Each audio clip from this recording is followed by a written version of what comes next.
Taisyklės gali būti grandinės ir tuo pačiu tramplinas. Viskas priklauso nuo to, kaip į tai žiūri. Sveiki, aš esu Evaldas Venskutonis, esu verslininkas, esu verslo renginių organizatorius, esu 3 nuostabių sūnų tėtis. Šiandien mes turime naują pirmą podcast'o epizodą, tai yra Teisės pulsas podcast'ų ciklas ir šį podcast'ų ciklą organizuoja, kuria teisininkų platformą, kurioje jūs tikrai atrasite svarbių jums dalykų, jeigu jums šiuo metu aktualu. O galbūt jūs esate teisininkas, tai labai kviečiame užsiregistruoti, pasinaršyti ir pasižiūrėti, kas tai yra per platformą Temidi. Norėčiau pradėti nuo to, kad mes šiame podcast'ų cikle kalbėsime apie daug ką, bet visa tai sies mus teisės klausimai. Ir pasaulio aktualės, tendencijos, užkulisiai, visa tai, ką mes galime sužinoti ir kas yra aktualu iš teisinės perspektyvos. Taipogi kalbinsim patyrusius teisininkus, teisės specialistus, ekspertus ir profesionalus. Na, o šiandien kalbinu civilinės teisės teisininkę, advokato padėjėją ir Instagramo influencerę Ivetą Jarašiūnaitę. Labas. Labas, Iveta. Tikiuosi teisingai pristačiau. Taip, labai teisingai. Aišku, aš savęs influencerę nevadinčiau, man gal tas terminas svetimas, bet gal iš šono kitiems taip ir atrodo. Bet turi nemažai sekėjų, virš 15 000, tai tokia nedidelė reklama, bet manau, ne šiaip sau žmonės seka vieną ar kitą žmogų dėl tam tikro sukuriamo vertingo turinio. Tai jeigu turi tiek sekėjų, tikiu, kad kuri teisingą turinį. Tikiuosi. Aš, turėčiau iš asmeninės pusės, norėčiau tavęs paklausti kaip teisininkės vieno dalyko, kuris, mano nuomonė, labai turėtų tarsi nesisieti su teisininko gyvenimu, bet jisai yra toks kaip duotybė žmogui. Tai yra ADHD sindromas. Sutrikimas. Sutrikimas. Aš žinau, kad tu turi šį sutrikimą ir kaip tai įtakoja tavo kaip teisininkės karjerą, gyvenimą, kasdienybę ir tavo pasiekimus teisės srityje. Nes tai yra sindromas, kuris yra susijęs su hiperaktyvumu ir toks, koncentracijos sutrikimais ir panašiais dalykais. Kaip tai, kaip teisininkai tau padeda arba atvirkščiai nepadeda? Iš tikrųjų, man atrodo, šitas sutrikimas turi labai daug mitų apaugusių aplink jį. Jis labai klaidingai yra suprantamas, nes žmonės galvoja, kad jeigu tai yra hiperaktyvumo ir dėmesio sutrikimo tokia problema, kad tai reiškia, kad žmogus visada yra hiperaktyvus ir visada nesutelkia dėmesio arba negali jo kažkaip pastoviai sutelkti. Bet tai yra netiesa. ADHD yra toks sutrikimas, kur žmogus turi nepastovų dėmesį, o ne tai, kad niekada negali jo sutelkti. Ką tai reiškia, kad žmogus yra linkęs pereiti nuo hiperfokuso. Tai yra labai labai didelio susifokusavimo, kai tu neini nei valgyti, nei miegoti, nei į tualetą ir dirbi prie kažko. Tai gali būti tavo hobis, tai gali būti tavo darbas, gali būti kažkas. Ir vėliau po to šiek tiek toks būna lūžis, kai negali susikaupti.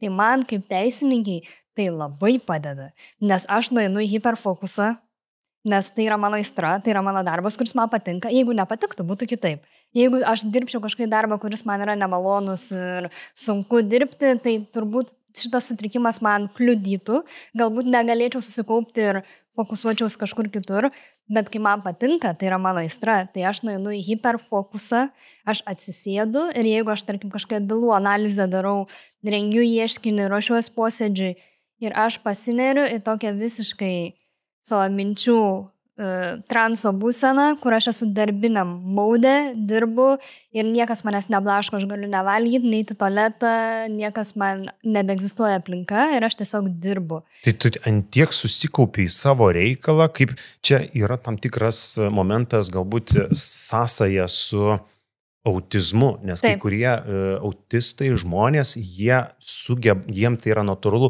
antiek susikaupti į vieną kažkokį elementą, daiktą, darbą ir jie gali tame būti labai ilgą laiką susikaupę ir kokybiškai aš spėju. Taip, šiaip ADHD labai dažnai eina kartu su autizmu. Gal kažkada ateityje užnosim, kad visada eina kartu, tiesiog mes autizmą dabar tą savoką kaip ir plečiam ir net sunku nustatyti, kuris žmogus yra autistas, kuris ne, nes vieni gerai maskuojasi, kiti ne. Šiaip labai man aplinkoje daug kas galvoja, kad aš esu autistė, tiesiog labai gerai maskuojuosi, nes aš irgi turiu tą tokį savo vidinį pasaulį, kuriame man yra geriau negu išorinėme ir tai man labai padeda ir darbe. Plus, kas labai man padeda su ADHD, mano darbo specifika. Kadangi aš esu advokato padėjėja, tai mano darbas niekada nėra vienodas. Tai nėra, kad aš kiekvieną dieną atsisėsčiau ir rašau ieškinukus mėnesį laiko, 30 dienų nuo ryto iki vakaro. Ne, vieną dieną aš ateinu, aš rašau ieškinį, rengiu ir tam paskiriu visą savo dieną ir hiperfokusą. Kita diena man yra teismo posėdžiai. Teismo posėdžiai iš vis yra kitas pasaulis, ten yra adrenalinas, veiksmas, tu degi visą laiką. Procesai tie patys, tu žinai kas kur kaip kiek. Ne, ten tu nežinai nieko ten beveik. Ten bet procesai tai tie patys yra. Procesai taip, bet viskas viduje yra improvizuojama. Tik kiekvieną kartą nežinai, kaip pavyks, taip, kaip išeis. Kaip pavyks ir kur pakryps, nes mes galim matyti posėdį su idėja, kaip tas posėdis eisis ir jis kardinaliai pakrypsta kitą linkme. Ir tu jau tada vietoj improvizuoji, sprendi problemą vietoje, o ne iš anksto, nes tu negalėjai net nutuokti, kad jinai pakrypsta linkme. Tai posėdžiai man irgi su ADHD labai gerai dera, nes kai yra adrenalinas, tai ADHD žmonės yra su supergaliom, nes mes tada irgi į hiperfokusą nueinam. Kitom dienom ateina klientai į konsultacijas, tai irgi vėl visai kita dinamika, bendrauji su žmogum, nėra kada nusiblaškyti. Nėra rutinos, nėra pastovumo ir tai labai tinka. Jeigu aš būčiau teisininkė ir dirbčiau tokį darbą, kur kiekvieną dieną darau tą patį, galbūt ta mano super galia pavirštų super problema. Bet dabar yra visiškai priešingai ir man tai padeda, manau, stipriai. Taip, yra dienų, kai sunkiau susikaupti, bet aš jas atperku tom kitom dienom, kai aš esu visiškam super fokuse, hiperfokuse. Bet gerai, o pavyzdys, vyksta kažkoks teismo procesas, ar ne? Teismas. Ir tau tas hiperaktyvumas arba tas fokusas perdėtas, jisai tikriausiai padeda ant tiek įsinerti į tą visą veiksmą, kur jeigu tu, kaip mes suprantam, teisininką ar ne, arba advokatą, jeigu taip tiksliau išsireišku, šiuo konkrečiu atveju, kai jisai ginamai arba, ginamai ir gauna tam tikros kritikos arba tam tikrų kontrargumentų, bet kai tu esi tame savo, tokiame vakumuotame susikaupime, tu toks įspūdis, kad bet kokią strėlę atšauni. Nes ant tiek esi visas koncentruotas, kad bet ką tu duodi, tu vis tiek rasi kokį greitą kontrargumentą ir ar tai yra? Taip, tas ant tiek susifokusavęs ir smegenis taip greitai veikia, kad tu gali greičiau atšauti kažkokį argumentą su savo kontrargumentu, greičiau keisti strategiją, nes viskas keičiasi, ne? Atėjau į posėdį su viena strategija, man priešinga pusė, ne, šauna kažkokį netikėtumą, aš turiu staigiai galvoti naują strategiją ir tas hiperfokusas jisai labai padeda.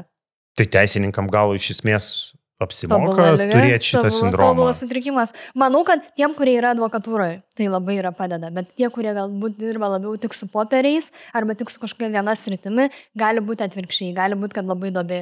Ir žmonėm, kurie sėdi prie kūrybos, prie rašymo, prie kažkokių dalykų, ar ne, nebūčiau pagalvojęs, kad kažkoks sutrikimas organizmo gali turėti tokį teigiamą poveikį profesijoje. Taip.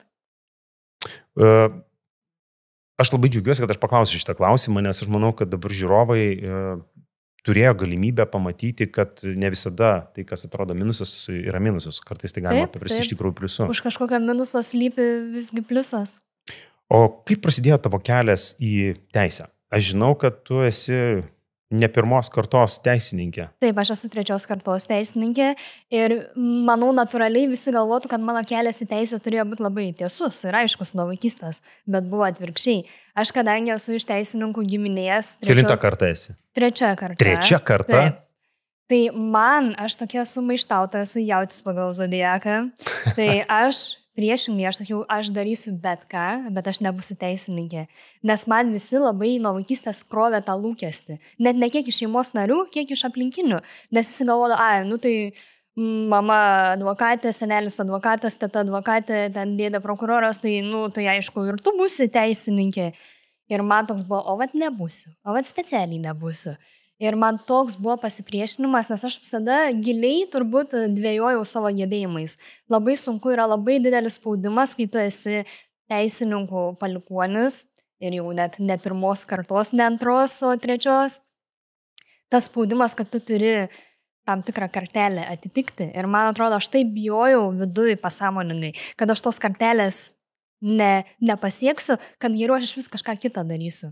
Ir aš, kai baigiau mokyklą, aš stojau į lingvistiką. Stojau mokintis kalbų, pastudijavau pusę metų ar kažkiek, supratau, kad visiškai ne man, mečiau ir tada perstojau į teisę kitais metais. Geras. Tai buvo mano per aplinkui kelias į teisę. Tai tu ir lingvistinio kažkokio tais pradmenų, vadinkim, turi kiek Turiu, metus? Du? Pusmetį aš Pusmetį? Aš labai greit pamačiau, kad ne mano. Bet tada, o kaip tu priėmei sprendimą, kad noriu visgi į teisę, kur tu nenorėjai, tu ragais kanopamai jai prieš? Turbūt labai prisidėjo tai, kad aš tiesiog jau turėjau nemažai patirties teisėje, nes kai tu augi teisininkų giminiai, tai tu nuo vaikystės jau bylas vartai, nuo paauglystės jau tave sodina. Nuo kelių metų tu sėdėjai prie bylų? Šiaip štampukus dėlioti ant bylų pradėjau turbūt jau kokių 6 metų, man tiesiog duodavo bylas ir sakydavo, sudėk štampukus, kopija tikra, kopija tikra, čia kopija tikra. Tai tėvukai vadinasi pasinaudojo Taip, nemokama darbo konvejeriu. Taip, tai jau to štampukus dėdavau kokių 6 metų, o jau prie bylų prisidėdavau, rašydavau tos tokius lengvesnius, ten, tarkim, santuokos nutraukimo dokumentus abiejų sutikimų, kur ten, tarkim, nėra daug turto. Ne tuoktuvio, o nutraukimo. Nutraukimo, taip. Okay. Tai jau kokių gal 13 metų aš jau sėdėdavau, rašydavau. Tai aš, kai buvau jau studentė, tarkim, kai jau mečiau tą savo lingvistikos studijas, tai suvokiau, kad aš turiu šiaip nemažą bagažą jau žinių ir patirties, kurio kiti žmonės šiaip neturi prastai, kad aš turiu pranašumą ir turbūt būtų kvaila tuo nepasinaudoti. Ar dabar tu džiaugiesi, kad tu tą sprendimą priėmei? Labai džiaugiuosi. Aš labai džiaugiuosi, nes ir kaip ir kalbėjom apie mano ADHD sutrikimą, man atrodo, kad aš pasirinkau tobulą profesiją savo pagal tą sutrikimą, nes jeigu aš dirbčiau monotoniškesnį darbą arba vien kūrybinį darbą, kad ir su tom pačiom kalbom, man visiškai nesėjo, man ten buvo neįdomu, aš negalėdavau susikaupti teisėje, aš visose paskaitose buvau susikaupus. Tai tu gal pirmų nebuvai? Tai aišku. Buvau. Okay. Buvau. Okay. Bet aš buvau ta pirmūnė, kuri ir gyvena gyvenimą dar. Aš labai žinojau ir suvokiau, kad jeigu tu mokslą atiduosi save, tai tu neturėsi gyvenimą ir tu vieną dieną labai gailėsies ir tau trūks gyvenimiškos patirties vėliau dirbant darbą. Nes mums teisai mes negalim būti sausi, nors mūsų mokslas atrodo labai sausas, bet mes patys turim turėti gyvenimiškos patirties, kad būtumėm, kad permatytumėm žmonės, kad žinotumėm, kaip jie masto.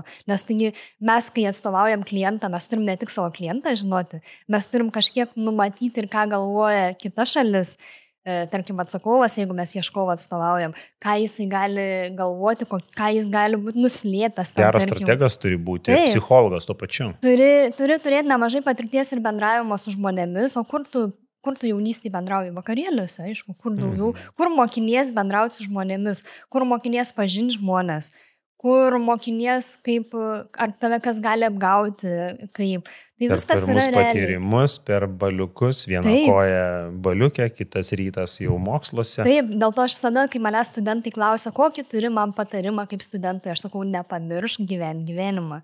Ir tai įeina ne tik hobiai ir draugai ir taip toliau, bet ir tie patys vakarėliai. Ten gali labai daug išmokti, pažinčių užmegzti, nes dabar pas mane labai ateina klientų iš tų žmonių, kur kadaise ten 19 metų bendrabutyje kažkokiam vakarėlį dalyvavom. Užmezgėm ryšį, praėjo 10 metų ir jie jau skiriasi, ar tai kažkokių problemų turi ir jie ateina pas mane kaip klientai.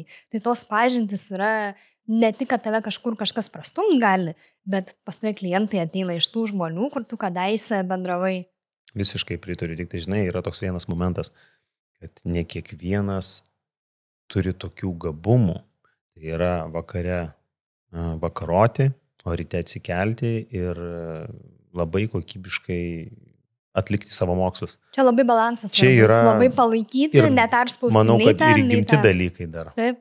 Okay, bet yra taisyklė, kad ne visi pirmūnai, tau tai negalioja, ne visi pirmūnai gyvenime daug pasiekė, čia yra praktiškai beveik statistika. Tai jie labai dažnai nepasiekė, nes jie perspaudžia, jie labai anksti perdega gyvenime ir aš iš savo kolegų studentų, bendra kursių, bendra grupiokų, matau, kad tie, kurie buvo labai patys pirmose vietose kartu, sakykime, su manimi, jie kažkaip nebenuėjo niekur su savo karjerą, nes jie perdegė anksčiau laiko.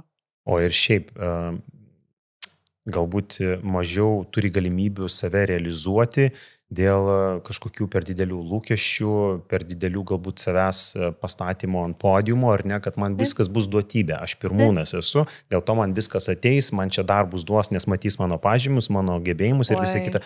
Bet žmonės dažnų atveju ima kaip ir perka ne tai, ką mes matom, o tai, kokią vertę sukuria, kokį ryšį sukuria su žmogumi, kokį ryšį sugeba, tai yra tas emocinis intelektas, ar ne, kaip sugebu suvaibinti su komanda, su kitais žmonėmis ir taip toliau. Ir iš tikrųjų, gal pereinant prie kito klausimo, aš turiu, kiek pastebėjau tavo komunikaciją viešoje erdvėje, tai tu nevengi tokių aštrių sričių, pavyzdžiui, civilinės teisės sritis, kuriuose yra žodis seksas, bauginimas, nepilnamečiai, skyrybos ir panašus dalykai, kur, galbūt ne kiekvienas imasi dėl moralinių dalykų, dėl baimių ir kitų dalykų. Tai klausimas, kaip tave tai traukia, nebijai? Nebijau, nes aš apskritai esu toks žmogus, kuris nemoka patylėti svarbiomis temomis. Jeigu man nuoširdžiai atrodo kažkokia tema artima dūšiai, artima širdžiai, aš nepatylėsiu, aš išsakysiu savo nuomonę, aš galiu eiti į kažkokį tai debatus tą klausimų, galiu eiti argumentuotai ginčyti, sakykime, nepyktis, bet tokį apturėti diskusiją, ginčą. Ginti savo nuomonę. Aš visada tai darau pagarbiai, stengiuosi tikrai nieko neižeisti ir tikrai nedarau nieko dėl tų, sakykime, patiktukų ar širdelių instagraminių. Bet jos ateina kaip rezultatas. Jos ateina, nes žmonės mato, kad aš labai nuoširdžiai kalbu apie tam tikrus dalykus, kad aš argumentuotai apie tai kalbu ir kad aš nebijau apie tai kalbėti ir liečiu tas temas, kur daug kas ir bijo jas paliesti, o žmonės apie jas nori kalbėti. Kuo mažiau kažkas kalba, to daugiau to reikia. Jie irgi nori pasisakyti tom pačiom temom ir jie kartais turi visiškai priešingą nuomonę nei aš ir aš tą priimu ir labai vertinu, kad žmonės ateina ir labai kultūringai, bent jau pas mane, labai kultūringai, mandagiai išsako priešingą nuomonę, tarkim, aš jum nepritariu, nes. Ir vardina, kodėl. Mėgsti argumentus labai, ar ne? Taip, mes universitete turėjom... Ne šiaip su bukai ginčytis, o su kontur... Mes universitete turėjom tokį dalyką kaip logikos mokslas, kur mumis mokino, kaip logiškai argumentuoti, nes tai yra teisininko iš tikrųjų pagrindas. Tai aš buvau visam kurse geriausiai išlaikęs egzaminą. Čia yra mano labiausiai egzaminas, kuriuo didžiuojuosi, nors jis net nėra sąlyginai teisinis, tai nėra civilinė, tai nėra baudžiamoji teisė, tai yra logika. Bendrinis iš tikrųjų. Bet aš po šiai dienai labai erzinuosi, kai žmonės nemoka logiškai pagrįsti savo argumentų. Aš galiu tau nepritarti tavo nuomoniai, bet tu mokėk pagrįsti ją. Ir tada mes galėsim diskutuoti. Aš sutinku.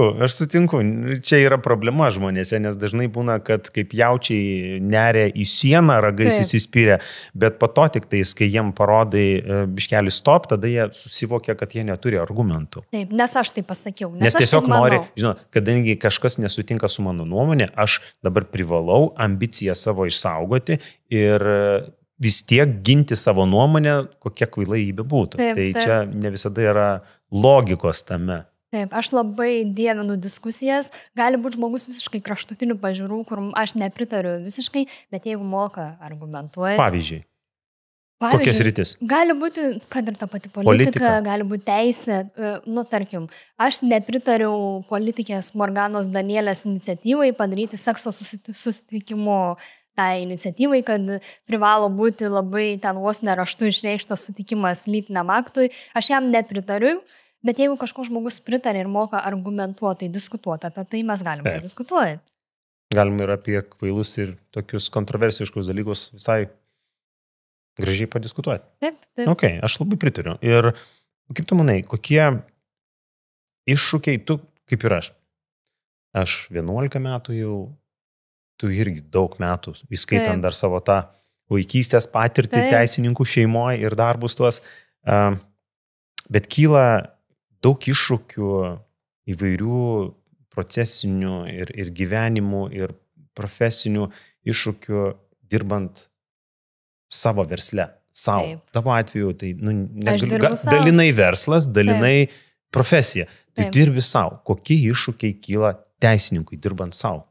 Iššūkių yra tikrai nemažai, tai yra nebelieka takoskyros tarp asmeninio gyvenimo ir darbo, nes kai tu dirbi savo, tai tu dirbi 24 valandas per parą. Absoliučiai sutinku. Nėra, nepasakiau. Nėra niekada nei atostogų, aš važiuoju atostogauti, aš pasiemu kompiuterį, žiūriu savo bylas, stebiu, kas vyksta. Guli po palmę ir sėdė atsakinėjai laiškus. Taip, atsakinėjau skambučius, atsakinėjau laiškus. Niekada negali sirgti realiai iš principo, arba jeigu jau susirgi, tai sugriūna viskas ir turi atstatinėti labai sudėtingai viską. Bet atsiprašau, tam yra tikriausiai padėjėjai. Taip, tai tu gali kad galima būtų išvykti ir padėjėją turėti, bet vis tiek, jeigu tu esi atsakingas už savo bylą, niekas tau 100% nepadės ir nepadarys. Bet tam tikrą laiką gali palaikyti. Kažkiek, taip. Ant vandens, kol tavęs nėra. Tai labai yra didelė rizika, aišku, perdegti, nes kai dirbi savo, tai, turbūt pats žinai, tas perdegimas visada yra už nugaros, jau tykojantis. Yra, aišku, ir pliusų.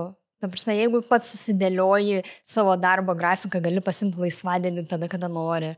Jeigu susidėlioji kitom dienom, kad dvigubai padirbsi, niekieno nereikia atsiklausti ar kažkaip paprašyti, va šiandien aš esu podcast'e. Tai man nereikėjo niekieno. Išleido direktorius tave. Pati direktorė pati save išleido. Tai yra ir tos laisvės, bet ta laisvė ateina su savo ir minusais. Jo, aš save esu tame pagavęs, kad pradžia yra galbūt sunki, tik tais buvo sunki, kai tu turėjai susivokti apskritai, kas vyksta ir tu supranti, kad nuo tavo paties iniciatyvų tik tais ir priklauso tavo darbo rezultatas ir tavo finansinė sėkmė ir visa kita. Niekas tau nebeateis ir susirinkime nepasakys, tai ką padarai. Taip. Jeigu savo to nepadarysi ar ne, tai nežinau kaip su teisininkais, kaip jūs ten klientų ieškot, ar kažkaip yra būdai, kaip teisininkai ieško klientų. Taip pat kaip verslininkai, ar kažkaip kitaip? Įvairiai, jeigu mes kalbam grynai apie advokatūrą, tai kažkiek gauni, nes ateina į tavo kontorą, jeigu dirbi kažkokioj kontoroje. Tai vieni dirba didelėse kontorose, tai kontoros duoda klientų, jos ir yra vilioja teisininkus tuo, kad turi visada užtikrintai daug klientų. Taip, bet jeigu tu ne kontoroje? Visada tu būni kontoroje, tik klausimas ar dideliai ar mažoj. Kitas dalykas per pažįstamus, tai tiesiog skleidi tą žinutę, kad esu dirbantis teisininkas, galiu atstovauti teisme ir taip toliau ir ateina žmonės. Ir trečias dabar jau yra internetas. Ir internete galim įvairiom priemonėm. Tai gali būti socialiniai tinklai, tai gali būti kaip ir Temidi platforma. Kažkur internete dabar jau mes tas paieškas keliam po truputį vis daugiau į internetą.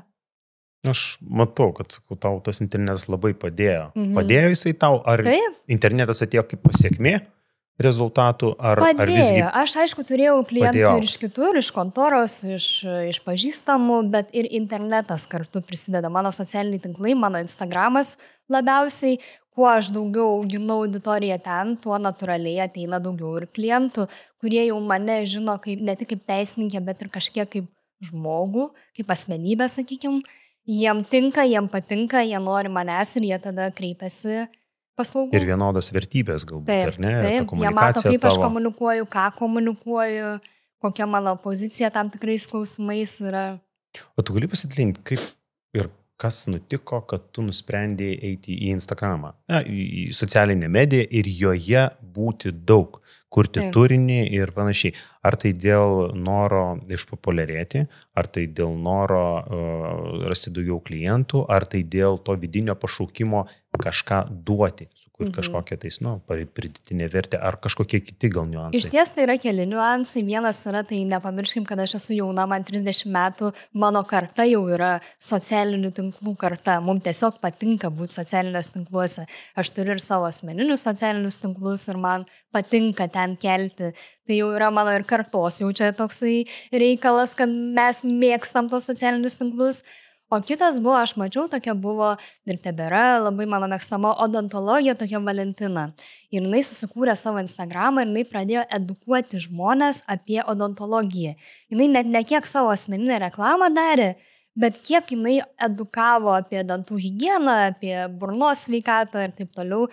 Ir aš galvoju, bet aš galėčiau taip daryti ir apie teisę, aš galėčiau edukuoti žmonės, kad jie daugiau žinotų apie savo teisės ir pareigas.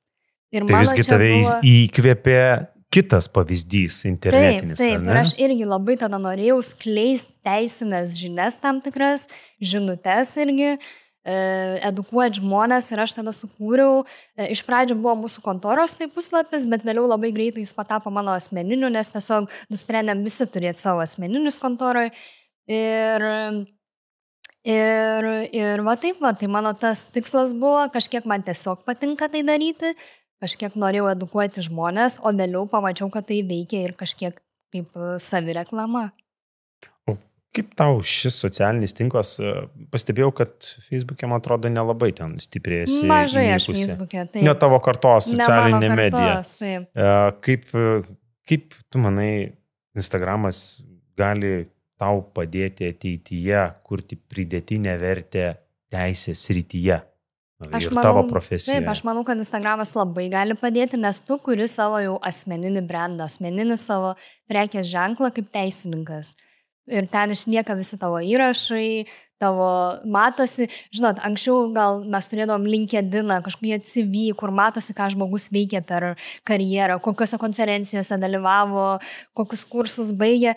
Dabar žmogus gali susikurti savo tokį patį vizualinį CV, savo vizualinį tokį labiau prieinamesnę LinkedIno versiją Instagrame. Tai aš irgi keliu, kur podcastuose buvau, kur televizijoje dalyvavau LRT, kur kursai kažkokie mano nauji mokymai, kur į posėdį einu. Ir žmonės irgi atėję į mano profilį mato ne tik edukacinius tekstus apie teisę, bet ir ką aš savo karjeroje veikiu. O ar nėra tai, noriu biškelį tave patyzinti. Jo. Žinai, Instagramas kaip ir vėl tie stereotipai. Instagramas tai pupyčių, lėlyčių, visokių gražių žmonių platforma. Ir tarsi teisininkas tai yra solidus, intelektualus, išsilavinęs žmogus, kuriame tarsi nedėrėtų būti ir tokiam, žinai, tarsi show-offiniu žmogum arba tokiu tarsi gražiu. Tai gal čia yra stereotipas, ar visgi vertė nepriklauso nuo to, ką aš rodau, ir iš tikrųjų, ką sukuriu. Tas stereotipas yra tikrai, tik jis jau po truputį matau kaip griūna. Kuo labiau laikas eina į priekį, tuo žmonės jau priima tą faktą, kad ir medikai Instagrame yra, ir teisininkai, ir architektai, ir kas tik nori. Ir visi kuria turinį, kuris neprivalomai turi būti pupyčių, lėlyčių ir saldainiukų, berniukų, bet gali būti su verte kažkokia. Temedy. Profesionalūs teisininkai, dirbtinis intelektas, teismų praktika. Kaip tu manai, kaip mes galėtume atskirti kažkokią ribą tarp teisinių patarimų ir teisinės konsultacijos socialiniuose tinkluose. Nes dažnai būna, aš manau, kad tu sulauki, net mačiau tam tikrą video story, man atrodo, buvo Reelsas, kuriame tu sakai, kažkaip aiškiai iškomunikuoji, kad aš nekonsultuoju teisiškai žinutėm ir tai susirašinėjimais. Man parašykit laišką, ar ten paskambinkit ir panašiai, ar susitikimas gyvas. Kur ta riba, nes tokių žinučių tikriausiai daug susilaukia. Tai tokių žinučių kiekvieną dieną ateina po 14, kur žmonės iškart tiesiog rašo savo teisinę problemą ir nori bent jau vieno klausimo atsakymo. Ir jie nesupranta, kad tam, kad aš galėčiau atsakyti vieną klausimą, aš turiu žinoti visą istoriją apie tą žmogų, visą, sakant, tą backstory, visą situaciją su detalėm ir man tai užtruktų valandą laiko tą žmogų išsikamantinėti, kad aš galėčiau jam atsakyti tą vieną klausimą. Ir aš tą išmokau skaudžiuoju būdu, kaip pačioj pradžioje, jeigu man atsiųsdavo tiesiog paprastą klausimą, ten tarkim, ar galima daryti ten tą ir aną, ar galima ten tą ir aną. Ir aš atsakydavau žmonėm, taip lyg tai būtų tiesiog sausas klausimas, lyg egzaminė, kas nors man jį užduotų. Ir vėliau man viena moteris atrašė, jūs man čia ne taip pasakėt, nes, žinokit, man čia buvo taip ir anaip, ir aš sakau, bet palaukit, jūs nesakėt, kad jūsų situacija yra va, tokia ir anokia, jūs suformulavot klausimą visiškai kitaip. Ir aš tada supratau, kad žmonės net klausimą raštu kartais suformuluoja neteisingai ir aš jam galiu visiškai neteisingą atsakymą paduoti ir tada pradėjau komunikuoti, kad dėja aš Instagrame tiesiog etiniais sumetimais negaliu konsultuoti, nes yra labai didelė tikimybė, kad aš nežinodama jūsų visos istorijos nukonsultuosiu į lankas. Aš va tą ir supratau, kad reikia žinoti visą tą kontekstą, Taip. Kad galėtum tą vieną klausimą atsakyti tiksliau. Tai jeigu nebūčiau pamatęs to vieno storio, tai tikriausiai to nebūčiau aktualizavęs, nebūčiau supratęs. Tai nežinau, ant kiek stipriai tą komunikuoji, ar vis dar gauni tokių žinučių, bet... Tai kiekvieną dieną ir vis komunikuoju, bet aš suprantu. Gal verta užsidėti kažkokį, žinai, prie savo, tai yra, kur tavo yra bazinė profilio informacija ir ten, kur tu esi, kokiu ir dirbi, ką darai ir nekonsultuoju žinutėmis. Ja. Aš suprantu žmonės, nes jie taigi ne iš piktų tikslų, jie nesupranta, jie galvoja, jiegi nežino, kad aš negaliu tiesiog paimti, jiem į vieną klausimą atsakyti, ne todėl, kad nenoriu ar tingiu, ar man sunku, o todėl, kad tai būtų neįmanoma. Ir jie tiesiog natūraliai kiekvieną dieną tos klausimus siunčia, nes vis ateina naujų sekėjų. Noriu paliesti dar teisinės praktikos klausimus. Be galo tikiu, kad bus įdomu žmonėms išgirsti tavo komentarus kaip teisininkės, kaip profesionalės savo srities. Kaip tu manai, dabartinis amžius apskritai yra toks skaitmeninis. Su dirbtinio intelekto atėjimu daug žaidimo taisyklių pasikeitė. Taip. Ne tik teisės srityje, visam pasaulyje, ar ne? Ir marketinge, ir komunikacijoje, viskame. Kaip tu manai, kaip skaitmenizacija ir dirbtinis intelektas keičia teisinių paslaugų teikimą? Šiaip labai įdomus klausimas, nes visi įsivaizduoja, kad dirbtinis intelektas į visas sritis atėjo vienodai, kad visur triuškinančiai įėjo. Bet į teisę kol kas mes dar neturėjom tokio proveržio ir aš labai didelės viltis dedu į Temidi platformą ir jų dirbtinį įrankį dirbtinio intelekto, nes tarkim, mūsų visų žinomas ChatGPT, aš tai pasakysiu labai buitiškai, pjauna grybą. Jisai tiek pjauna grybą, jisai iš fantazijos varo. Taip, jis turi šitą vieną. Taip, ir mes kaip tik čia aną dieną turėjom tokią rezonansinę irgi istoriją, kaip advokatas su ChatGPT pagalba pasirašė kasacinį skundą Lietuvos aukščiausiajam teismui. Ir jį, kaip sakant, išrišo, pagavo, nes yra prikurtos netikros bylos ten, netikra teismų praktika. ChatGPT tiesiog iš fantazijos pavarė ir tas advokatas pateikė tokį kasacinį skundą. Tai ChatGPT mums nepadeda šiai dienai visiškai niekaip kol kas. Kitokių lietuviškų dirbtinio intelekto įrankių mes dar neturėjom iki Temidi atsiradimo. Tai... Kaip ir sakau, visas viltis dabar dedam į šį įrankį, kad jis bus pajėgus mums kaip teisininkam padėti, nes kol kas, kad mums kažkas veiktų, dar nėra. Galim nebent kokius aš skaičiavimam naudoju. Aš naudoju ankstesnius tuos anksčiau buvusius visiems prieinamus dirbtinio intelekto įrankius, visokiem skaičiavimam, kai reikia tam palūkanas apskaičiuoti, matematinius dalykus. Bet teisininkai mažiau tame. Taip, kur aš iš vis net nelaikiau matematikos egzamino, nes mano laikais nereikėjo jo, kad į teisę įstoti. Tai va, tą ChatGPT man padarė. Tai va, aš dabar tik, kadangi nauja platforma, pradėjau tik nesnai dirbti su Temidi, tai jis jau matau, kad naršo po teisės aktus, po teismų praktiką. Nes jis jau yra specializuotas, būtent tas dirbtinis intelektas yra pritaikytas konkrečiai teisės ryčiai šitoje platformoje. Jis nėra bendrinis intelektas, kuris bando gaudytis, kur kas yra. Tai čia yra labai labai geras dalykas, nes aš tam pats, kai sužinojau, kad Temidi turi dirbtinį intelektą ir gali įvairias bylas ištraukti, gali tuos precedentus ištraukti pagal užklausą ar ne ir pritaikyti konkretaus žmogaus, naujo ar teisininko ar privataus žmogaus situacijai ir pateikti savo jau tokius ganėtinai tikslius patarimus. Teisingai? Taip. Tai... Aišku, jie yra tokie, kur teisininkas turi turėti išsilavinimą ir žinių, kad juos pritaikyti, bet tai gali jau būti pagalba tam tikra. Bet ar tai yra, ar problema yra dirbtinio intelekto su teisinė sistema, nežinau, Lietuvoje, pasaulyje, dėl to, kad yra skirtingos teisinės bazės. Informacijos yra tiesiog, krūvos, tai yra milžiniški klodai ir dėl to, ar dėl pačio dirbtinio intelekto dar netobulumo, kaip ta žodis yra reasoning, tai yra mąstyti ir logiškai durti informaciją. Aš kiek pastebėjau, tie įprasti dirbtinio intelekto įrankiai nemoka kapstytis po teismų praktiką, jinai jam yra dar neprieinama ir dėl to, o čia mums yra visas pagrindas, mums ne tik teisės aktai yra svarbu, bet ir teismų praktika, kaip teismai išaiškina tuos teisės aktus, kaip juos taiko. Ir čia GPT, pavyzdžiui, tai nesugeba visiškai, tiesiog išgalvoja bylas savo, nes neranda jokių, tai tada išgalvoja. Nes nėra tų teisinių praktikų internete pateikta. Taip, jos nėra taip lengvai prieinamos. Ko trūksta jam. Taip, jos yra ganėtinai uždaros, tokiuose uždarose puslapiuose. Kaip tu manai, koks didžiausias iššūkis siekiant užtikrinti, kad klientai būtų patenkinti teisiniam paslaugom? Turbūt atitikti jų lūkesčius, išaiškinti, ko jie tiksliai nori, nes žmonės ne tik pergalės nori, kai kuriem reikia ir kad labai dėmesingai bendrautum, kai kuriem reikia griežtumo, kai kuriem reikia tiesiog, kad kietai pasirodytum teismo posėdėje, net jeigu tu nelaimėsi, kad tu pabuvai toks, žinai. Arba su labai žinomos kompanijos teisininku. Taip, arba labai pažeminai, gal teismo posėdžio metu priešingą šalį ir jam jau tai bus pasitenkinimas kažkoksai.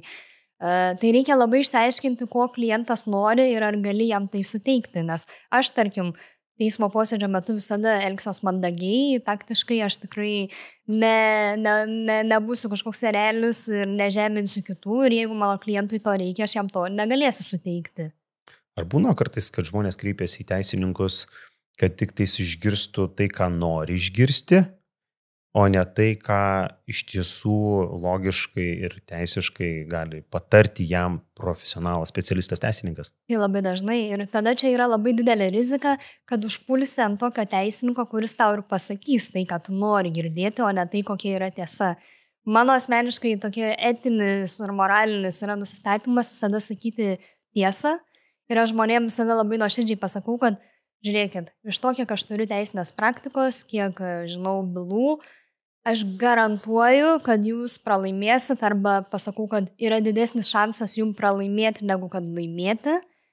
Ir tokie žmonės, kurie ateina tik išgirsti to, ko jie norėjo išgirsti, jie ir išeina iš manęs.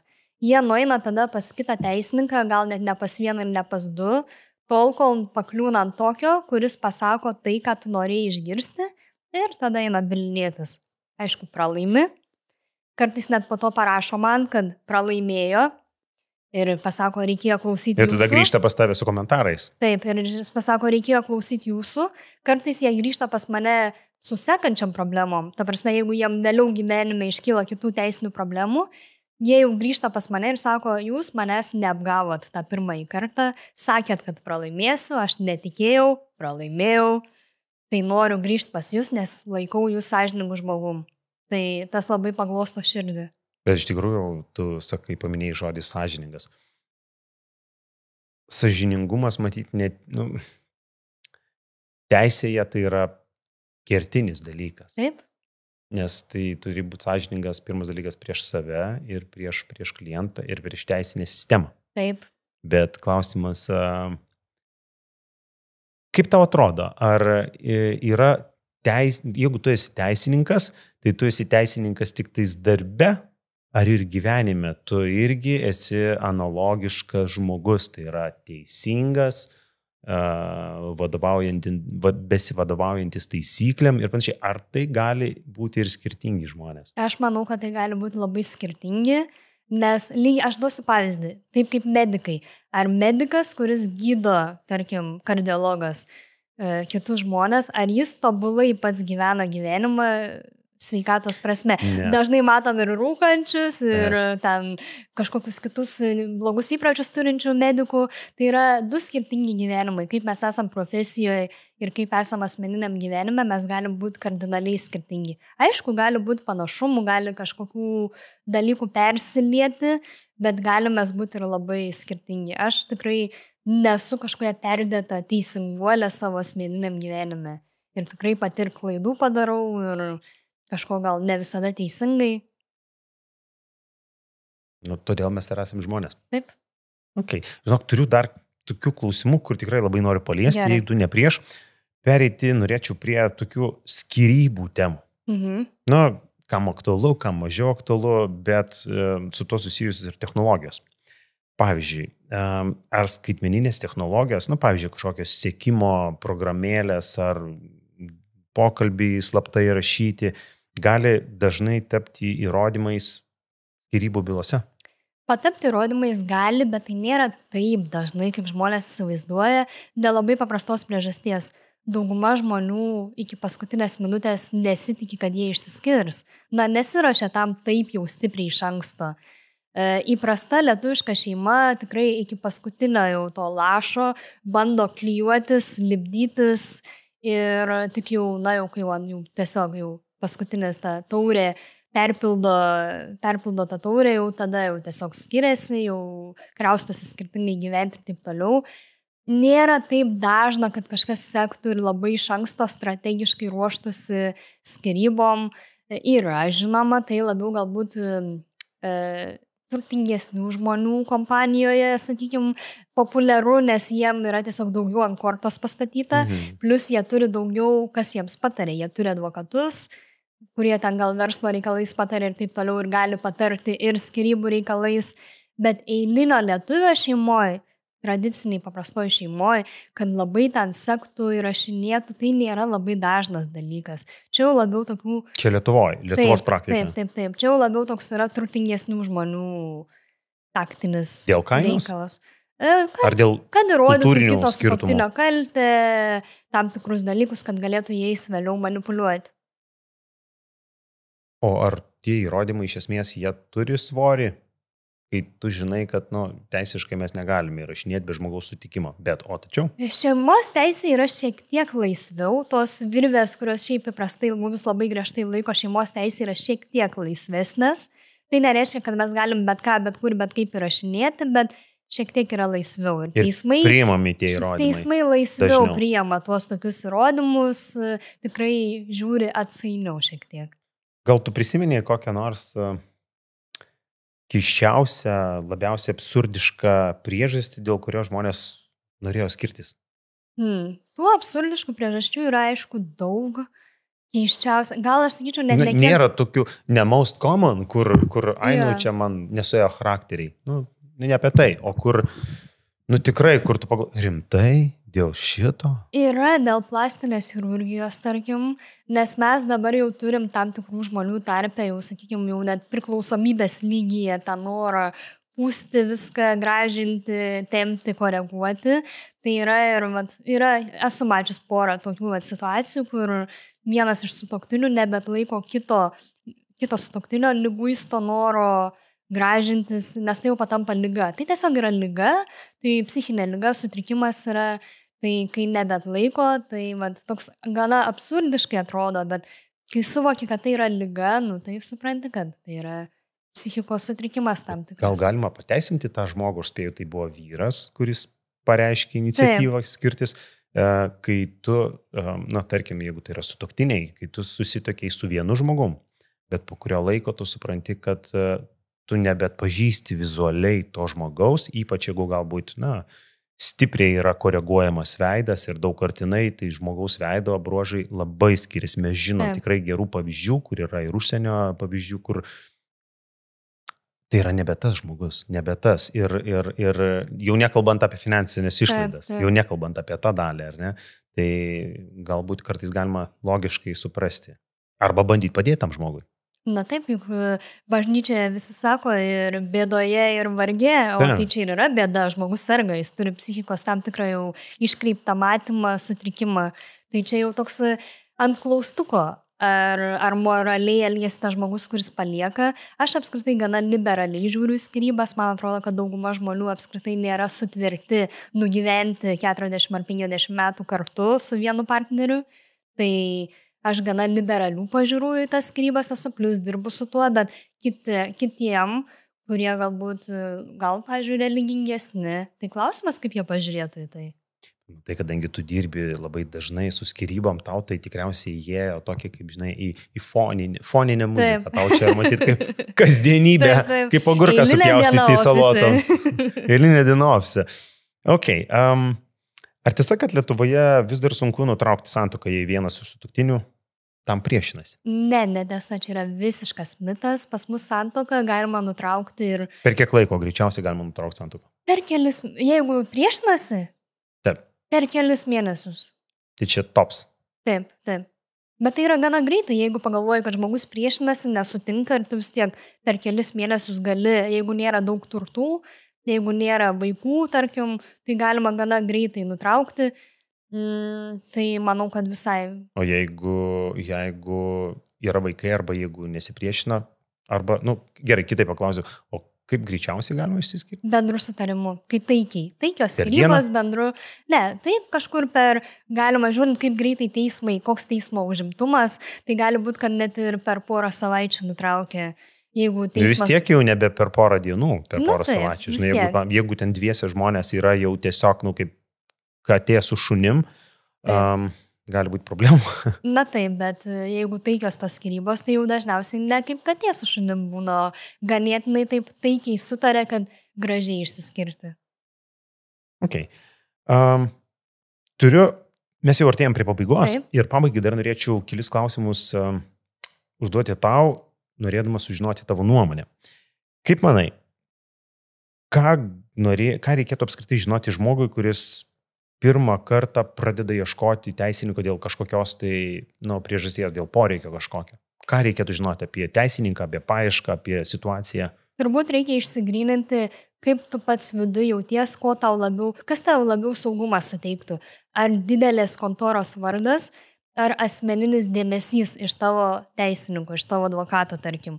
Ir tada jau pasirinkti, ar eiti kažkokią didelę kontorą ir nesvarbu, ką ten paskirs, kurį advokatą, ar norit išsirinkti kažkokį nes jum labai svarbu, kaip komunikuos, sakykim, kaip bendraus su jumis, gal jum tai yra svarbiau.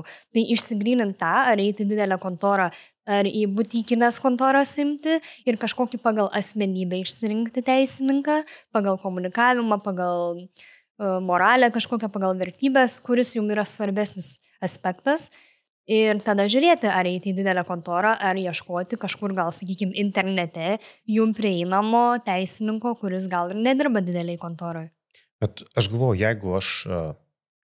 jeigu man reikia labai stiprios pagalbos, tai yra iš labai stipraus teisinio pagrindo, teisinės kontoros, vadinkim, kuri yra brandas, didelis prekinis ženklas, tai gal aš taip sakyčiau, kad man gal tikriausiai nebus didelio skirtumo, kas atstovaus. Svarbiausia, kad iš tos įmonės teisinės, nes aš pasitikiu, man norėtųsi pasitikėti kiekvienu, kuris stovi po to prekinio ženklo stogu.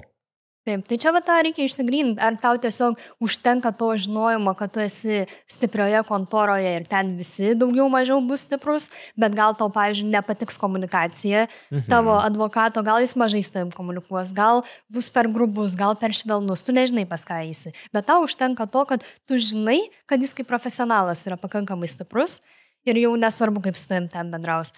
Kitiem yra svarbu, kad būtų ir profesionalas stiprus. Ir kaip bendraus su juo, ar jis bus švelnus, ar bus labai griežtas, ar bus labai toksai teismo posėdžių saliai, ar bus kultūringas. Tas kai kuriems žmonėms labai yra svarbu, ne visiems, kai kuriems svarbiau yra žinoti, kad aš esu po skiečių dideliu, po didelės kontoros skiečių. Kitiems svarbiau, kaip su jais bendraus, kaip su kitu advokatu bendraus jo advokatas. Tas labai sužaidžia irgi. O tai gerai. Paprovokuosiu dar tave. Gerai. Jeigu tu būtum žmogus, tu esi teisininkė, bet jeigu tu būtum žmogus, kuriam pačiam prireikia teisinių paslaugų ir, ne dėl šiaip sau kažkokios tai ten, žinai, situacijėlės, o dėl kokio nors labai rimto atvejo. Pavyzdys, tai yra, gerai, kaltinimai, kokia nors finansinė machinacija, stambiu mastu, galbūt žmogžudystė, gal dar kažkas, kur tikrai yra labai svoris didelis teisinio pagrindo, kaip tu pati pasielgtum, ką tu imtum geriau, prekinį ženklą, kur jau ten, nenoriu minėti prekinių ženklų dabar, bet pasakai ir ar geriau imti tą žmogų, kur tu sakai, jisai gal yra toks, middle name, bet jis yra, tikrai labai labai.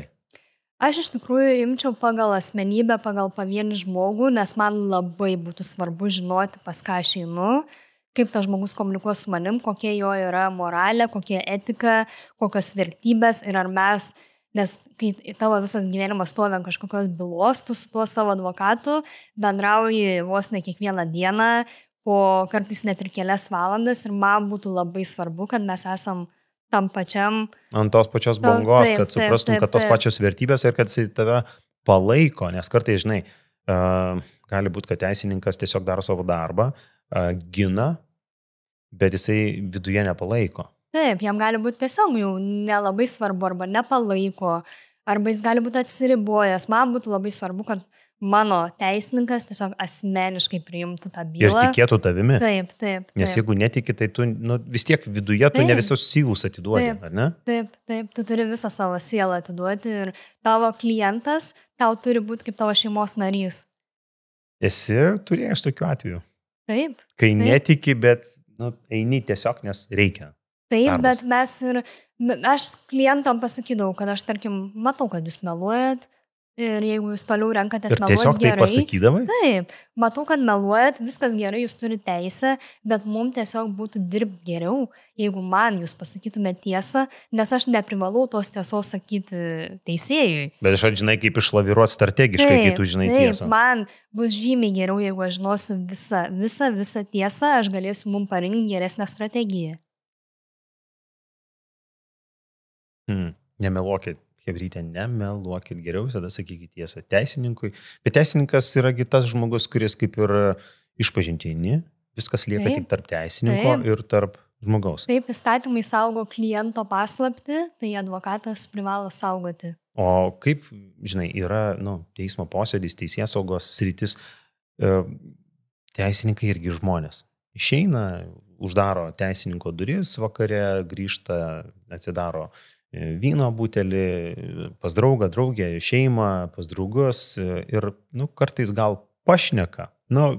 Nekalbėkim galbūt apie tai, bet vis tiek tavo aplinka, vis tiek žinai, ar kaip tą teisininko įpareigotą paslaptį kliento išlaikyti įmanoma realybėje. Tai svarbiausia yra, kai tu daliniesi, tarkim, su kolegom gal, vis tiek darbinė praktika, tai nori dalintis, tai yra normalu, kaip ir medikai dalinasi. Nesusijęti tam tikros situacijos su tam tikrų žmogumi, kad jokiais būdais neleisti kitam žmogui suprasti, apie ką tu kalbi. Tu gali sakyti, aš turiu tokią situaciją, kur sutuoktiniai dalinasi 16 namų, tai įdomu bus, kaip čia pasidalinsim, kaip čia tais namais, ką parduosim, ką natūrą dalinsim, bet tu nesakai, aš turiu situaciją Palangos verslininko, kuris ten turi tokį ir tokį verslą, ir kad būtų galima suprasti. Yra labai svarbu išlaikyti žmogaus konfidencialumą, net jeigu tu jo bylos teisinius aspektus su kolegom nori aptarti. Ar yra kažkokių teisinių bylų, kurias atsisakytum imtis dėl kažkokių moralinių arba etinių priežasčių? Moralinių ne, aš atsisakyčiau ir atsisakau nebent tokių, kur matau, kad su klientu mes visiškai esam ne ant tos pačios bangos. Tik dėl to, kad mums sunku bus komunikuoti, aš nenorėsiu su juo komunikuoti, man jis yra nemalonus, tarkim, tik dėl to. Bet mes teisininkai tikrai stengiamės atsilaikyti nuo tų moralinių išankstinių nusistatymų. Plus, kai pas mus ateina žmogus, mes dažnu atveju pačioj pradžiai tiesos ir nežinom. Ta tiesa išlenda vėliau. Žmogus niekada neateina ir nesako, aš esu blogas žmogus. Žmogus sako, aš esu auka, aš nukentėjau. Jeigu pasakytų, kad nors aš blogas žmogus, bet padėkit man išeiti iš situacijos. Jie pateikia save visada gerai ir tu tik vėliau pamatai tą tikrąjį veidą žmogaus. Tai tu tiki nekaltumo prezumpciją? Žinoma. Logiška, kad teisininkai turi tuo vadovautis. Privalo. Priešingų atveju griūtų teisėsaugos esmė. Taip. Visa teisinė sistema sugriūtų. Temedy – profesionalūs teisininkai, dirbtinis intelektas, teismų praktika. Yra atvejis, kur tu žinai, kad tai yra tikrai nusikaltėlis. Galbūt turėjai tokių atvejų, galbūt ne, bet pakontempliuokim. Tu žinai, kad tai yra tikrai žmogus nusikaltęs vienu ar kitu atveju, nesvarbu kokio teisiai, Ėmėsi ar imtumėsi ginti? Matai, Dėl geros finansinės, dėl gero atlyginimo. Matai, aš dirbu su civilinė teisė, tai nusikaltimai nėra mano sritis, bet jeigu dirbčiau su baudžiamoji teisė buvo mano studijų metais, mano specializacija, aš planavau su ją daugiau dirbti, padirbau labai mažai, bet kiek padirbau, tai man nekliudė tai, kad žmogus yra nusikaltėlis, nes aš visada galvodavau taip, kad net ir nusikaltėliai turi teisę pateikti savo tiesą, kaip jiem atrodo, kad viskas vyko, kokie buvo jų argumentai, kokie buvo jų tikslai to darimo, ar kokie yra jų pretekstai. Tai jie irgi turi teisę savo pusę pateikti, o juk mes taigi nežinom, ar jis yra tikrai nusikaltėlis, ar tik apkaltintas neteisingai. Nes vėlgi ta pati nekaltumo prezumpcija.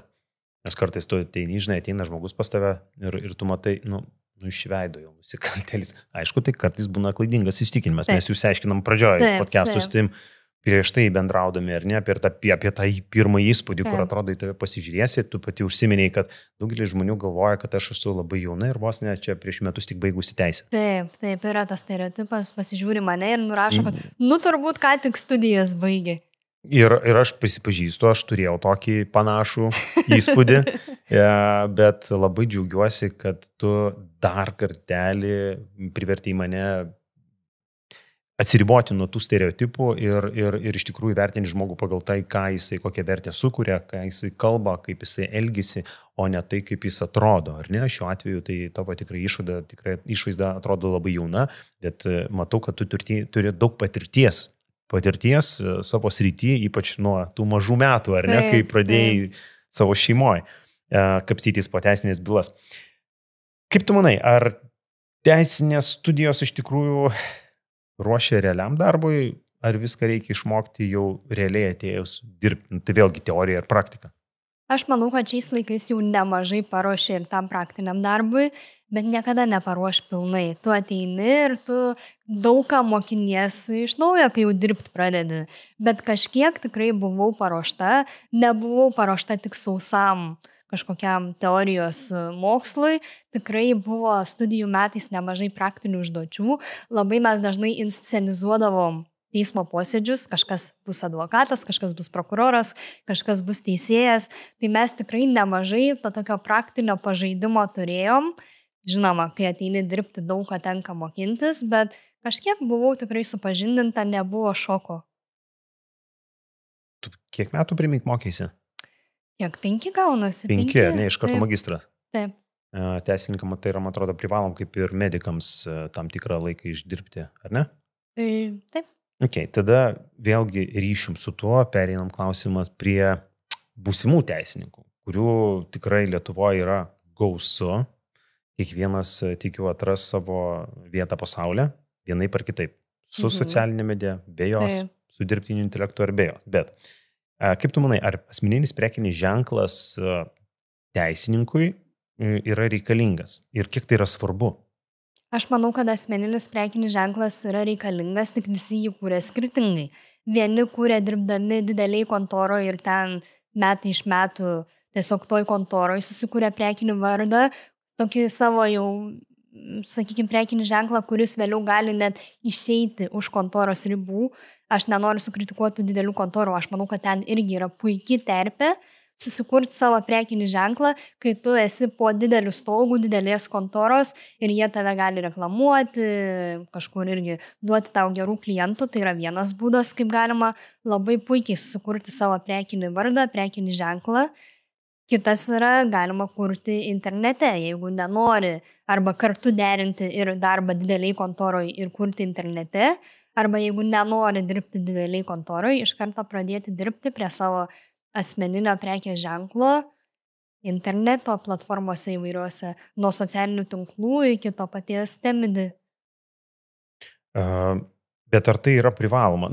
Ar aš galiu dirbti kaip teisininkas ir tiesiog turėti savo vardą, pavardę, ten valdos? Tikrai dar yra rinkoje pilna vietos teisininkam, kurie nenori savo asmeninio prekės ženklo kaip antro darbo kurti, dirbti ties tuo.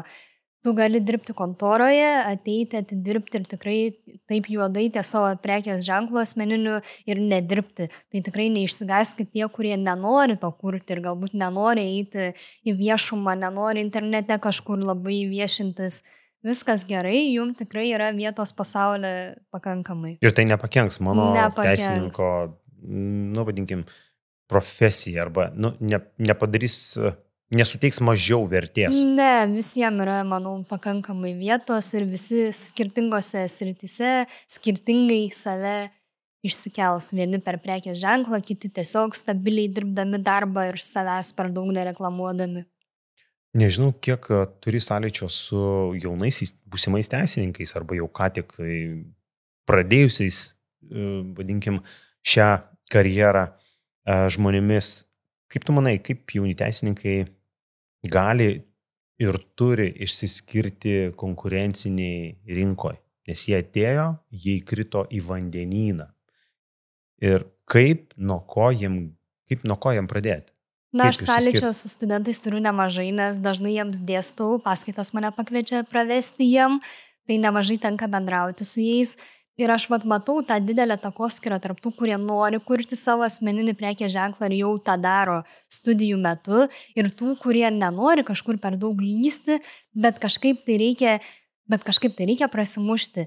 Tai vienas dar yra būdų, apart bandymo internete kažką kurti, sakykim, tai yra megzti gerus ryšius su dėstytojais. Ne kažkur ten, žinot, lysti į tamsąją, bet parodyti dėstytojam, kad jūs esat geri specialistai, nes dėstytojai turi daug pažinčių ir jie vėliau rekomenduoja, kai juos kreipiasi advokatai, juos kreipiasi prokurorai, kažkokių kitų specialistų, sričių specialistai, teisininkai, jie ieško savo naujų jaunų teisininkų, dėstytojai gali parekomenduoti, dėstytojai gali gerą rekomendaciją parašyti, kuri irgi padės tau gyvenime kažkokį darbą galbūt gauti. Tai labai rekomenduoju nenurašyti tų dėstytojų ir parodyti jiems save kaip gerą specialistą. Šiaip labai vertingas patarimas. Jeigu jūs esat jaunas būsimas teisininkas, gal apie tai galvojat, dėkitės į galvą šį patarimą. Aš savo laiku, kai studijavau, neturėjau tokio gero patarimo, nors studijavau visiškai ne tai, ką darau, nors tą dabar ir panaudoju dažnai, tai aš studijavau marketingą, reklamą. Jo, dabar esu renginių versle ir aš nepasinaudojau šituo patarimu, nes kažkaip tiesiog aš buvau toks, draugiškas, fainas žmogutis, kuris tiesiog palaikydavo gerą kontaktą su dėstytojais, bet jeigu būčiau tą žinojęs anksčiau, aš būčiau galbūt, labiau tą tokį santykį norintis palaikyti su tikslu, kad tai tikrai galbūt suteiks daugiau vertės man, kai išeisiu jau į tą platų pasaulį savo karjeros. Taip, nes aš kaip ir kalbėjau, labai svarbu yra pažintis. Tai viena pirmoji studento pažinčių, kuri gali būti, tai yra dėstytojai. Dėstytojai gali būti ta naudinga pažintis, kuri kažkur tau padės vėliau gyvenime. Ok. Aš manau, kad šita gražia nata, bet šita gražia įžvalga mes galime kulminuoti šį nuostabų pirmąjį podcastų ciklo epizodą. Temidi. Tai yra platforma, teisininkų platforma, kuri ir kuria Teisės pulso podcastą. Pirmas epizodas įvyko, aš matau, kad jisai tikrai yra labai įdomus, labai sėkmingas ir tikrai gerų įžvalgų pateikė Iveta. Ačiū labai, Iveta, už visas tavo įžvalgas, už tavo nuomonę, už tavo patarimus ir už tas teisininkės, tokias tikrai geras taiklės įžvalgas į mano klausimus. Ačiū labai, kad pakvietei. Ačiū, kad neatsakiniai, kaip čia, kad nebuvo terpės tau praleisti kažkokį tai mano pateiktą klausimą, kad į viską draugiškai labai atsakei. Pabendradarbiavom. Taip, visiškai, Iveta. Temidi kolektyvas dar turi tau šiokių tokių dovanų. Labai nuoširdžiai norėtume tau padėkoti už atvykimą į šį podcastą. Ačiū tau už tavo tokį geronoriškumą ir tą tokį pozityvumą ir už tavo mintis. Ir šiokia tokia dovanėlė tau. Ačiū labai. Na, o jums dėkojame, kad išgirdote mus. Dėkojame, labai tikimės, kad tas pirmas blynas tikrai neprisivilo. Tikimės, kad padarysite vieną paprastą dalyką. matote YouTube kanalą, paspauskite mygtuką subscribe, lietuviškai tai yra prenumeruoti šį kanalą. Pirmas dalykas, jūs padėsite šiam kanalui augti. Padėsite augti šitai bendruomeniai, kuri kūrė labai didelę ir aukštą pridėtinę vertę.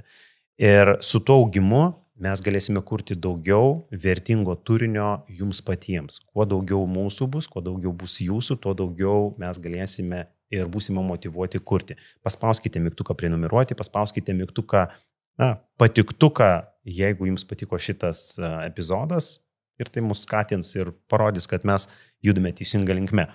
Na, o visa kita, jeigu turite galbūt patarimų ar nuomonės, ką mes dar galėtume pakalbinti, kokią temą pagvildenti, mes tikrai lauksime jūsų laiškų. Parašykite mums ir žinoma, Temid.lt kviečiu apsilankyti, pasidomėti, užsiregistruoti ir naudoti. Tikrai atrasite daug vertės tenais. Su jumis buvau aš, Evaldas Vinskutonis ir taipogi Iveta Jarašiūnaitė. Ačiū labai ir iki kito karto. Ačiū. Iki.